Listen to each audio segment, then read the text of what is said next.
Hi EXers, welcome to the EX Podcast episode number 60. This is your host, Stefan Vincent. I'm here today with you because we need to shake things up in the world of HR, talent acquisition, and company culture in order to create positive employee experiences in our organizations. Your workplace doesn't have to be a dreadful place where employees feel disengaged. This podcast brings a different lens to the HR, employee engagement, and company culture conversation. We approach these topics from a brand and customer experience perspective rather than a traditional HR perspective. Our guests, all thought leaders and disruptors in the EX space in their own way, come to this show to share best practices on the key elements that foster employee engagement and strengthen company culture, and also to spark the conversation on how to create these positive employee experiences. Not every company can do what Airbnb or Google do around their employee experience, and this is what this show is all about. Sharing stories of companies of all sizes, not only to show that EX doesn't require a large budget or a large team, but also that there isn't one recipe. Each company can find its own way through the EX journey. Today's guest is Wade Lewis, Vice President Key Accounts at ISS North America. With his team, Wade introduced the first experience manager at GoDaddy's Technology Center in Tempe, Arizona. Since then, the concept has expanded to over 500 locations worldwide. Today with Wade, we talk about what is the genesis of the experience manager concept, what is ISS Innovation Lab, how the experience manager helps ISS customers curate the workplace experience, and what the workplace will look like in 5 to 10 years from now. This episode is brought to you by Spring International. Spring is a women-owned boutique firm that focuses on performance-based employee engagement and people analytics. From onboarding to exit, Spring uses proven techniques to help companies improve the employee experience and calculate the ROI of HR programs and initiatives. I hope you enjoy this conversation with Wade. And because it takes a good amount of time to produce this podcast, please make sure to review the podcast on iTunes, Google Play, Stitcher, TuneIn, or YouTube, as it will help promote the content. If you want me to speak at your next events, get some advice on your EX initiatives, or send me feedback and suggestions for future topics or guests, you can reach me at svincent@exsummit.com or on Twitter at EX_summit. All right, let's get to it. Hello everyone, welcome to another episode of the EX Podcast. Very excited for today's guest, Wade Lewis. Wade is calling from Phoenix, and he's the Vice President Key Accounts at ISS Facility Services North America. Wade, thanks for joining us today. Absolutely. It's my pleasure to be on here. All right, first an easy question then. Who is Wade and what is ISS?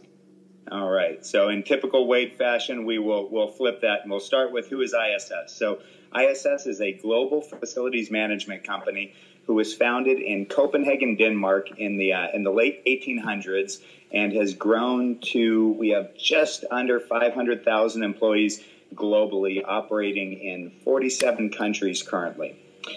Wade Lewis started in this industry 20 years ago for a different company and have had the great pleasure of working my way up from the frontline janitor all the way to Vice President of North America.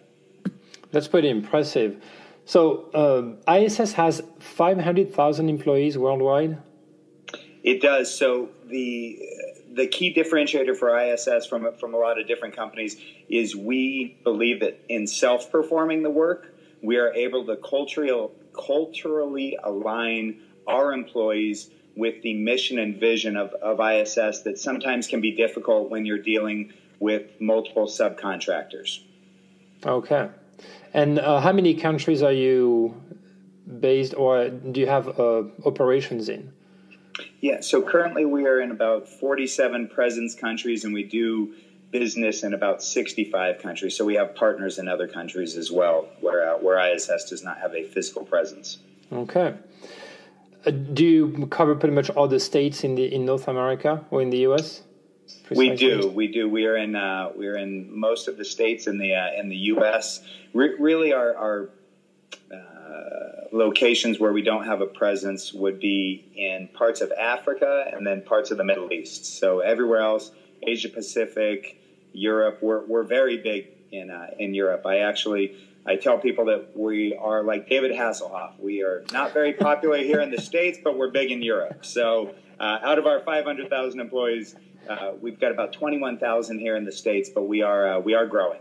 Okay, that's quite a funny comparison. ISS recently launched a quite interesting service called the Experience Manager. Before we get in more details about what the Experience Manager is about, how did you guys come up with the concept and the idea? Yeah, so it was great. Had a wonderful meeting with a valued partner of ours, GoDaddy, where we left a quarterly business review, and in that quarterly business review, we had looked and we had ticked off all the boxes that we were supposed to tick off. Right, we had done our periodic maintenance, we'd done all the different contractual obligations that we had to meet our KPIs, but there was still a disconnect. There was still something left, and so the GoDaddy team said, hey, is there any way that you can help us navigate internally a little bit better? We understand that you're ticking off all the boxes, but there's still a little something missing. So myself, Carly Willis, Jeff Knight, and Alex Hendrickson sat in a room for 2 days there at GoDaddy, right underneath the famous GoDaddy slide, and that is where we came up with the concept of the Experience Manager. Okay, and GoDaddy is also based in Phoenix. They are, yes, correct.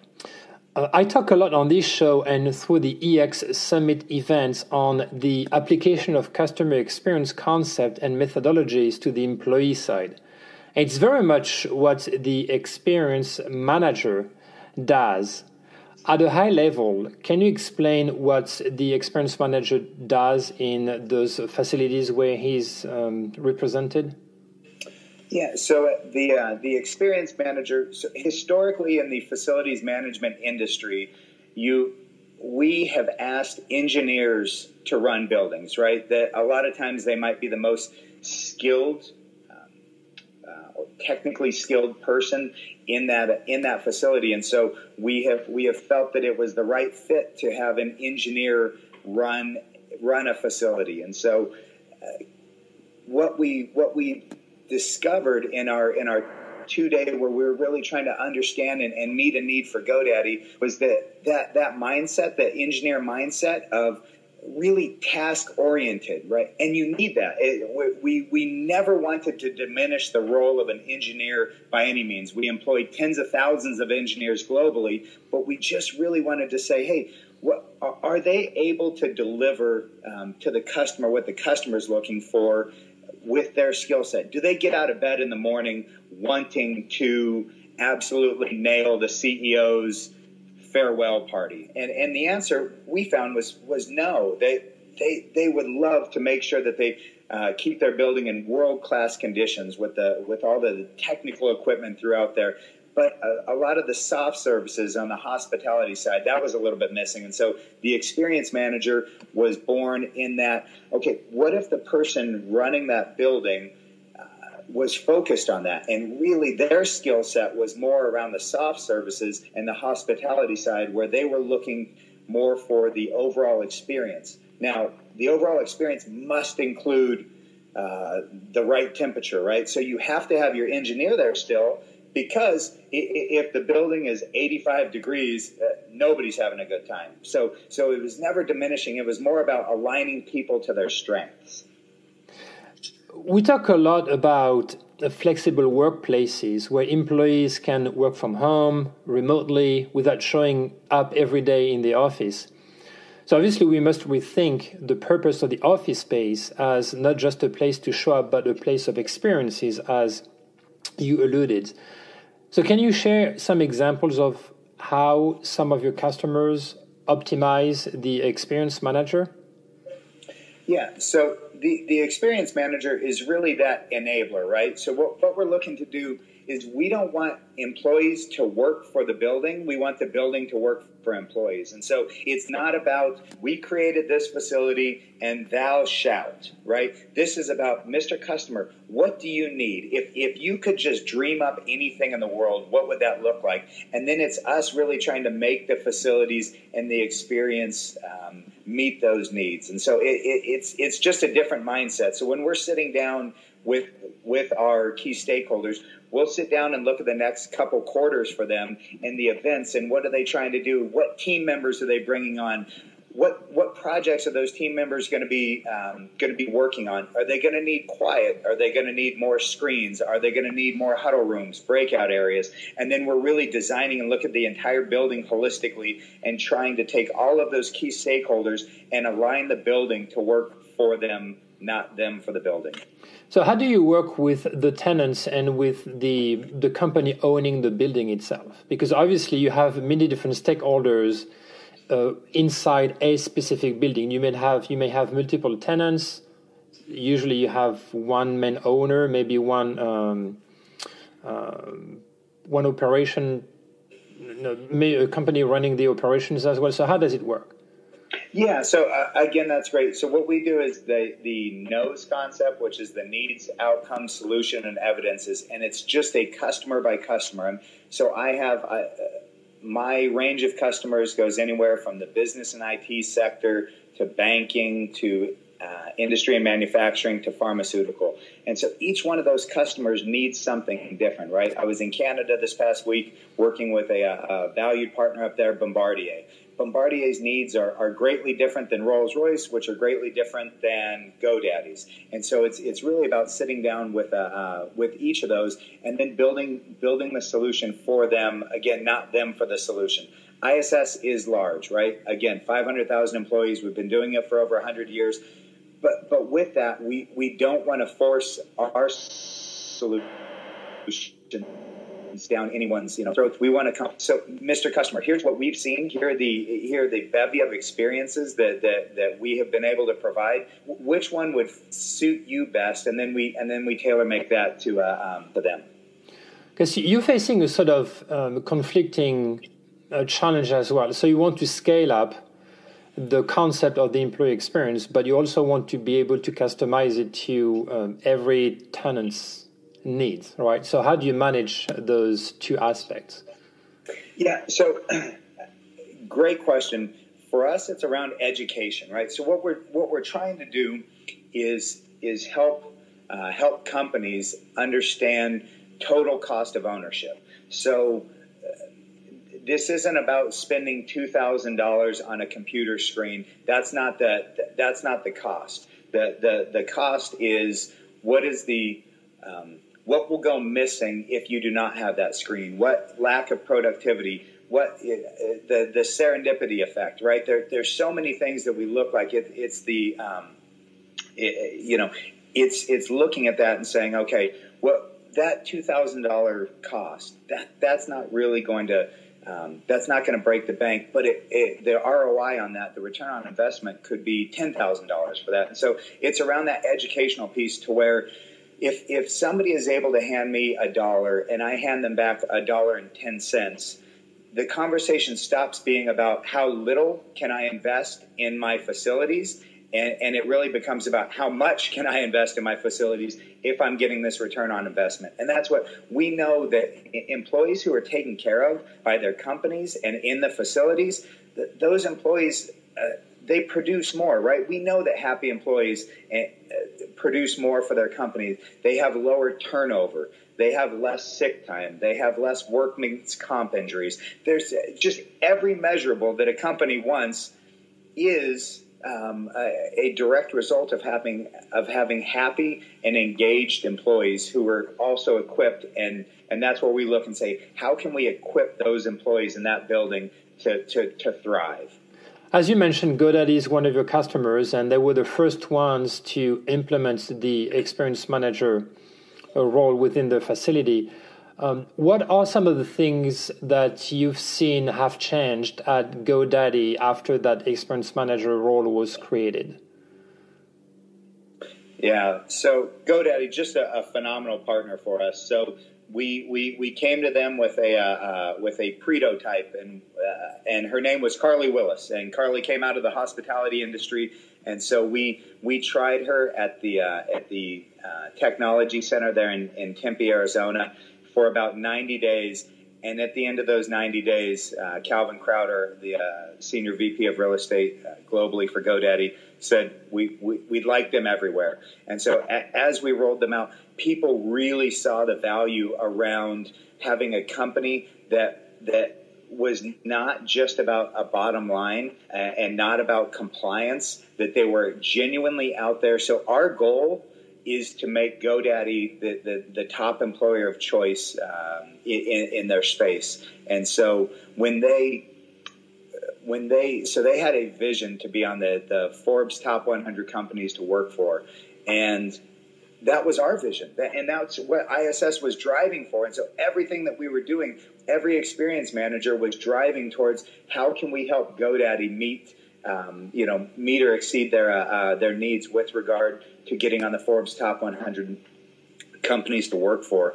And when they did, we had a massive celebration. That's what ISS was after, was to get them into that space. And so for us, when they got there, we were partying like we got there, because we did get there. Our customer got there, and that's what we were looking for. So it was a great marriage, and now we have experience managers at every single site. We're now exploring an experience manager for remote employees as well. That's very interesting. So this is exciting.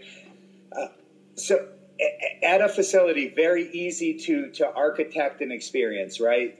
It's everyone walks in the same front door, everyone has the same Wi-Fi, everyone has the same facilities, right?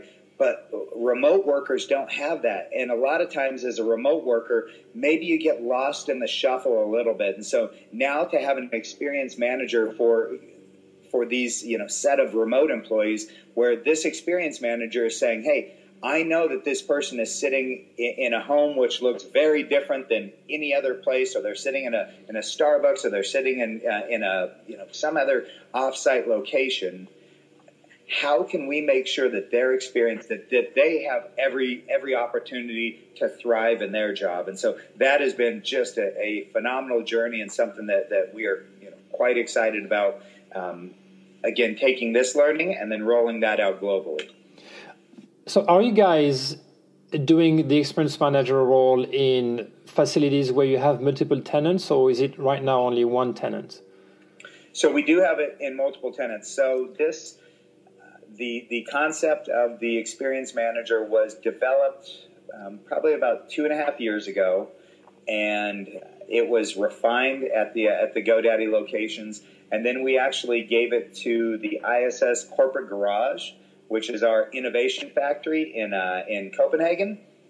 And the Corporate Garage took and ran multiple sprints around it, where they brought in people from all around the world to go through this thing and really build it up. And so now it is a program that we offer globally. So if you go onto the ISS Global website, you can find experience management on there, and it walks you through what exactly the experience manager, or we also call them XMs, what the XMs do, the benefits, the customers that we're at. So we actually have XMs now globally, and part of that's great, because now all these XMs globally are connected, and now they're building this this network where they're able to go and put in exactly so all the cool things that these experience managers are coming up with on a site-by-site basis. They're able to go in and have this repository of all the cool things that they've come up with, so that an experience manager in Japan doesn't have to, just read the manual and say, okay, this is what an experience manager is supposed to be. They're able to pull out this menu and say, wow, here's 400 events that the experience managers who have been doing this for years have already come up with. A quick example would be May the 4th, right? So the 4th of May is May the 4th be with you, right? It's a Star Wars themed holiday that we do at multiple customers. But the experience manager in Tempe, Arizona, her name's Amanda McNeese, took this to a whole new level. I mean, she had Star Wars playing all throughout the building. Every food dish, it was the Chewy Chewbacca pizza. It was, everything was Star Wars themed. She dressed up like Darth Vader. It was just amazing, and GoDaddy just absolutely loved it. And so she was able to put that in the repository, and now somebody who's sitting in Sweden is able to pull that up and say, "Oh my goodness, this is amazing! I don't have to come up with something. I just get to implement this." And then Amanda's contact information is in there as well. So this XM in Sweden can reach right out to Amanda and say, hey, I'm about to implement your idea. Is there anything, I should know, anything? And so we've now connected all these experience managers globally to have this network that we are really seeing, great benefit. How many experience managers do you have so far in the facilities, in the buildings that you're operating in? So globally, I believe we have about 500 experience managers. Wow. And and that's amazing, because this was just rolled out globally this past year. Okay. So it is less than a year old, but this is something that, more and more customers are wanting that, right? They are saying, hey, people will not work anymore just for a paycheck. It used to be the case that people used to be totally okay with, if you stick me in an office somewhere, as long as that paycheck comes through the door every other Friday, I'll really accept anything. No lights, no plants, no anything. Just as long as that I can be in a cubicle farm of 6,000 employees, all in cubes.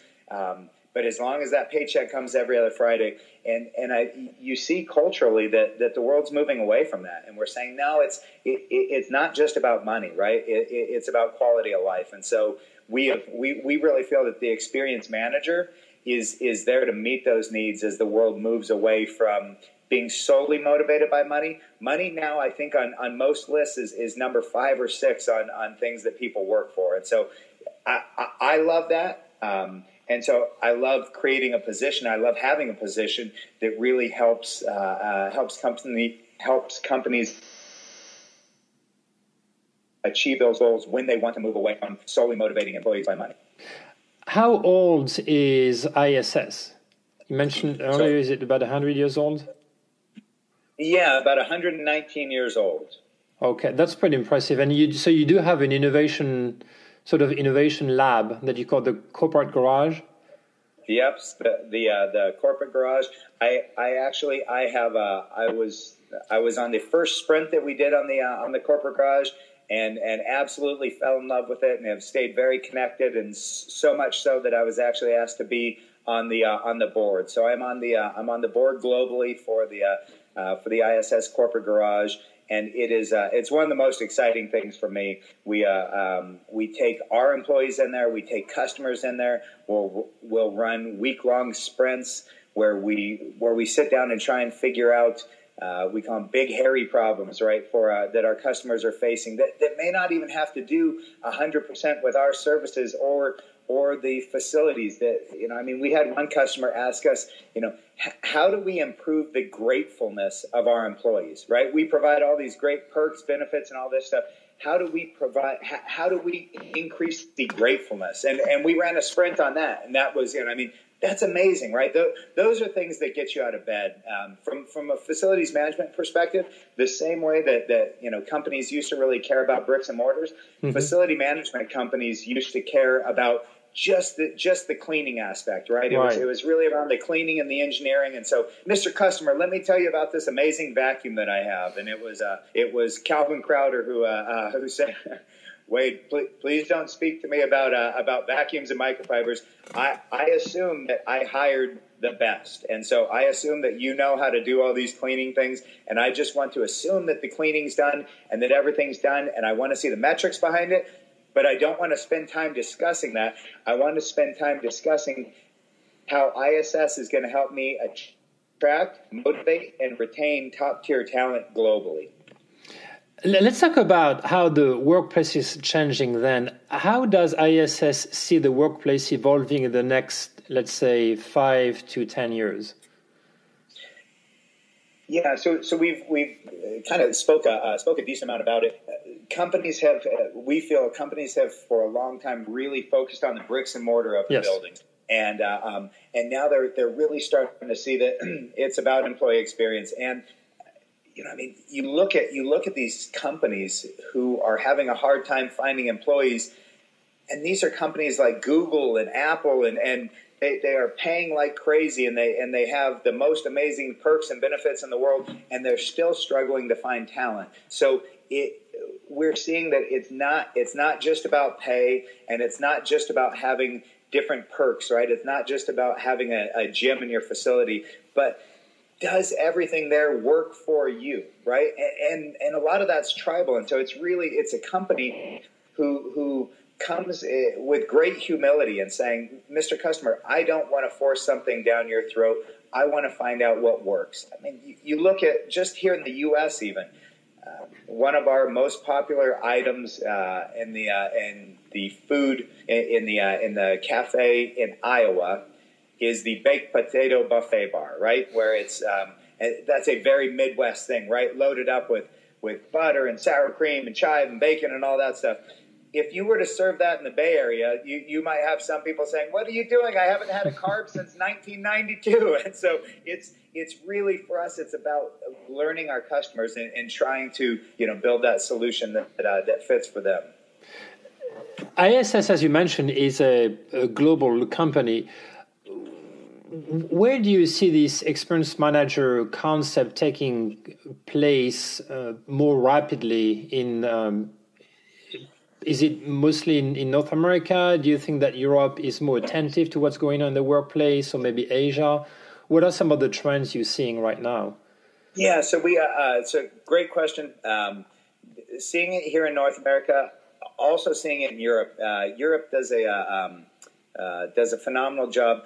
They have a lot of countries have laws around how much sunlight exposure somebody has per day. And so there are a lot of things that some European countries have already done to try and improve the employee experience. So it's actually, we've found that in some of our European contracts, it's a little bit less of a sell, to where when we explain it to a company, it rings true automatically. And so we see that. The other place, just to kind of roll back to your previous question, is ISS has signed a global deal with IBM, and so we're using a multitude of their products, including Tririgo with Watson, a lot of sensor technology. But what we're also trying to do is move away from a reactive approach to the facilities.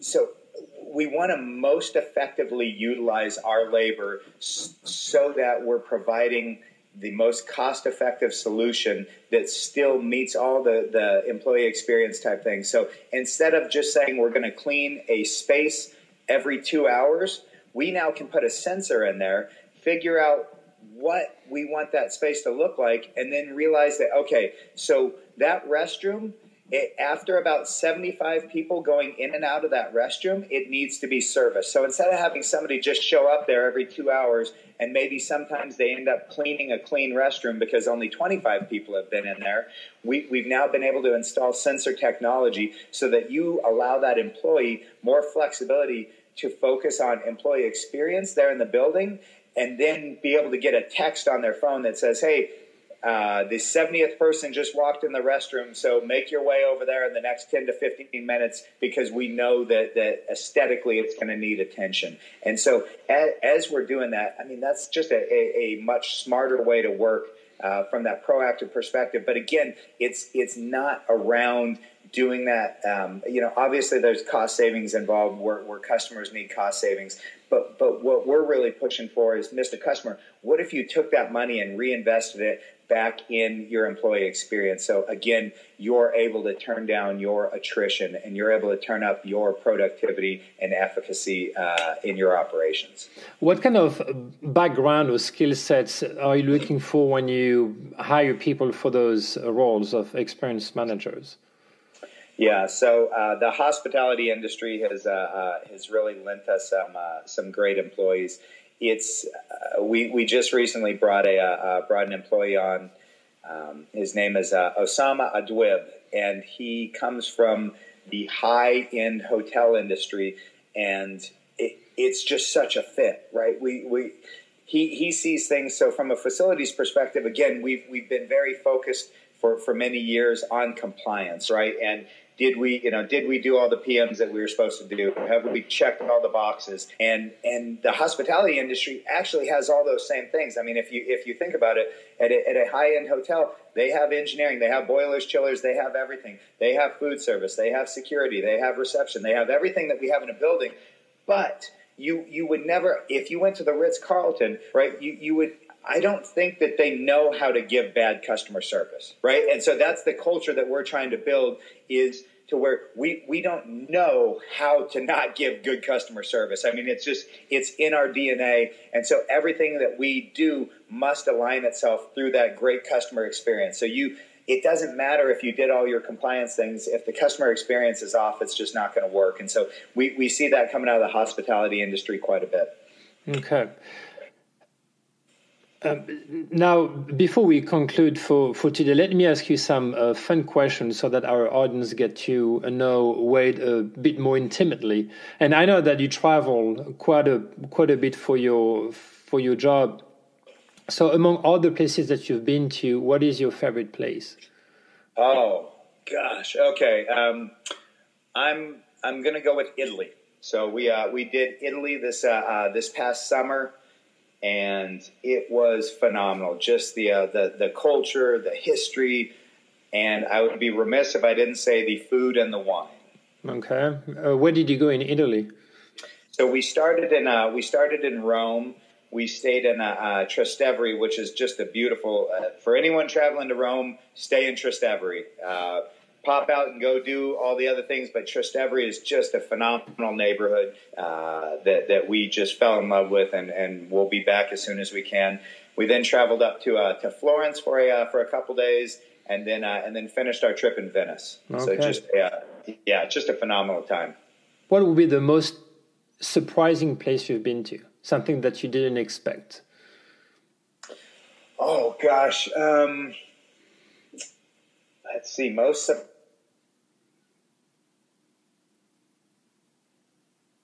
Wow, that's a good one. Let's go with the Swedish Sea. About 6 months ago, it was 1 degree, and a coworker of mine, I flew out. I was going out to the corporate garage. We were running a sprint, and a colleague of mine who lives in Sweden asked me to bring my swimming trunks, and so I brought my swimming trunks, and when I landed there in Copenhagen, he said, "All right, we're going to go for a little swim." And so we had to break the ice to get into the water. It was 1 degree. and so jumping in a frozen Swedish sea would probably be the place that I did not expect to be. That's a pretty good one, I would say. What was your dream job as a kid? Well, I don't know how many kids had this dream, but I wanted to be president of the United States. So I read a lot of books about presidents and really just have kind of had it in my heart that and I by no means want to sound, altruistic or too Pollyannic or anything, but I've always kind of had this this kind of a care and concern for people, right? And have wanted to see people thrive and flourish. And so as a child, I thought I could do that well from the President of the United States role. Okay. Well, I still have time. Yeah, I don't know if I tweet enough. What could we spot you doing outside of work that would flabbergast your coworkers? Yeah. So this one, my family and I do a funny Christmas card every year, and we do it because it's a family bonding type event. But let's see. So this last year we were professional roller skaters in the most neon clothes you could find in a roller rink. And so, I mean, we physically were in there with about 200 or 300 other people taking these pictures. And, my kids were embarrassed. I mean, I was, at some level embarrassed, but the experience is just so much fun. And one of the other things that we've always wanted out of those photo shoots, we've been farmers, we've been tennis players, we've been 1980s neon dancers at one point, right? But one of the things we did it for was we actually wanted to show our kids that don't live for other people. Don't be scared to do what you think is right. Don't be scared to enjoy life. Don't be scared to have fun. And so that's been something that's been really special to our family. We've been doing it for about 7 years now. Okay, that's a lot of fun. But when you see the Christmas card, when you see me in the in my old Andre Agassi outfit, and it's I do have coworkers who go, "That's not really you, right?" And I go, "Oh yeah, that's me." Okay, so that's with the long hair, the wig. Oh yeah, we did the whole thing. Okay, all right. What is the way for our listeners to follow you and ISS on social media and find a bit more about the Experience Manager concept? Yeah, so I'm on LinkedIn is the place. I'm pretty active on LinkedIn, just under Lewis for ISS services. Okay, and we'll share those in the podcast notes as well. Any last word of advice or wisdom? This for me is so much fun, right? To get out of bed knowing that so we're trying to change people's lives, right? We've talked about we want to be the Tom Shoes of the facilities services or organizations globally, right?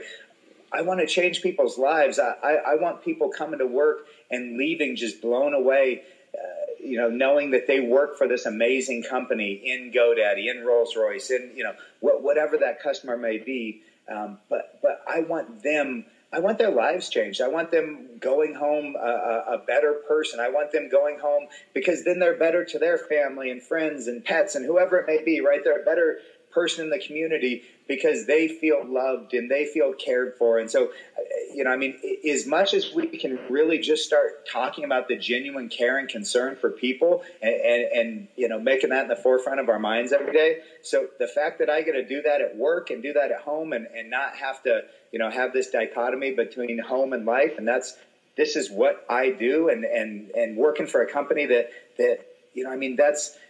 that's why they hired me. And so, so if you're not in that place where you love your job and you're taking care of people and you're having fun, go find it, because it's the most rewarding thing I've ever done. Well, I mean, you're very excited about the job that you do. So clearly ISS is doing a pretty awesome job. That's for sure. Yeah. All right. Well, Wade, thanks so much for being with us today. It was greatly appreciated. And again, we'll share all the information regarding the Experience Manager role on the podcast notes. All right. Thanks again for having me, Stefan. This was great, and I look forward to working together more in the future. Thanks for tuning in to the EX podcast. If you want to learn more, visit our website at expodcast.com. If you want to find out more about our next conferences, go to exsummit.com. Finally, you can also find my manifesto on business to employee or B2E branding at b2ebranding.co. See you next week.